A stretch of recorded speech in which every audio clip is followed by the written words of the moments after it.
في الحلقة اللي فاتت اتعلمنا ازاي نعرض المشاكل او التحذيرات اللي موجودة في المنتج للعميل من غير ما نخوفه ومن غير ما ده يأثر على قرار الشراء نفسه. النهارده بقى هنتعلم ازاي نقول له الفايدة بطريقة تخليه ياخد قرار الشراء نفسه بسهولة. بص، هو اي منتج في الدنيا ليه مميزات وله عيوب، لكن طريقة عرضك للمميزات او العيوب ديت هي اللي بتأثر على قرار الشراء عند العميل. فاحنا في الحلقة اللي فاتت اتعلمنا ازاي نعرض المشاكل ونخلي ان المشكلة ديت ما تأثرش اصلا على قرار الشراء عند العميل، وان شاء الله في الحلقة ديت هنتعلم ازاي نعرض الفوائد الموجودة او المميزات الموجودة في المنتج، وبحيث ان هو يسهل قرار الشراء عند العميل.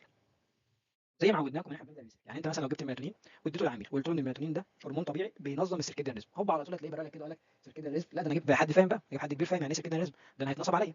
فهو انت بتبقى مفكر ان انت لما تتكلم الميكانيزم اوف اكشن وتتكلم كلمتين انجليزي ان هو كده هيسهل قرار الشراء عند العميل. لا بالعكس، انت بتعقد قرار الشراء عند العميل.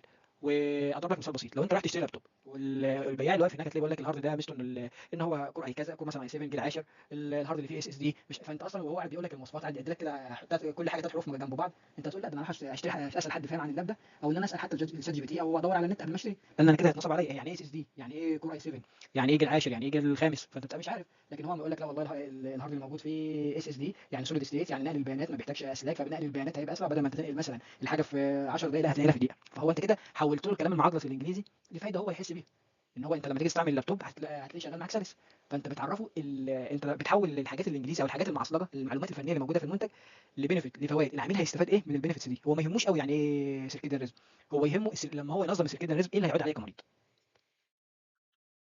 الفاب ابروتش انت ما بتكتفيش بالميزه العلميه بان هو شغال على كوكس 1 او كوكس 2، بان هو بينظم السيركيديان ريزم. انت بتحول الميزه او الفيتشر الموجوده في المنتج ده لايه؟ لانه بيعمل ايه في الجسم. يعني هو الميلاتونين ده هرمون طبيعي بيعمل ايه في الجسم؟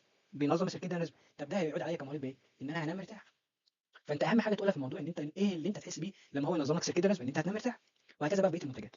يلا بينا نشوف شرح يلا بينا نشوف شرح الفاب بص يا ابروتش. فندم، الميلاتونين ده هرمون طبيعي بيساعد الجسم يدخل في حاله استعداد للنوم، يعني بدل ما تفضل تقلب على السرير ساعتين هتنام اسرع وتصحى مرتاح من غير صداع ولا كسل. لو انت ركزت في الفيديو اللي فات هتلاقيه حول الفيتشر اللي موجوده في المنتج اللي هو الميلاتونين ده هرمون طبيعي، حولها لميزه. ايه الميزه؟ ان هو هرمون طبيعي، او الوظيفه اللي هو بيعملها ايه؟ ان هو بينظم لك اليوم. فايه بقى اللي هيعود عليا انا كعميل لما استعمل الميلاتونين؟ ايه اللي هيعود عليا؟ ده اصلا انا جاي الصيدليه عشان عندي مشكله وعاوز احلها. هل هو هيحل لي المشكله اللي انا جاي عليها ولا لا؟ ولما الاقيه بيحل لي المشكله اللي انا جاي عليها هيخليني ان انا اخد قرار الشراء اسهل بكتير. طب ايه هي البنفيت؟ قال له انت تنام اسرع وتصحى مرتاح.